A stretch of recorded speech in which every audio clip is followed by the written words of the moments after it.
a hayfield. Just baling alfalfa this morning at 5:30. Got 3 acres, so I just drive right my tire next to this row. In third gear. And just watch it pull it in. Bump out little bells behind it. Actually big bells. 3 stringers. About 110-pound bells.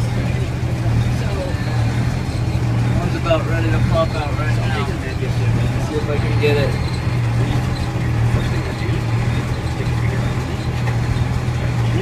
There it goes. Got a few more to go. Then turn around and do the last row.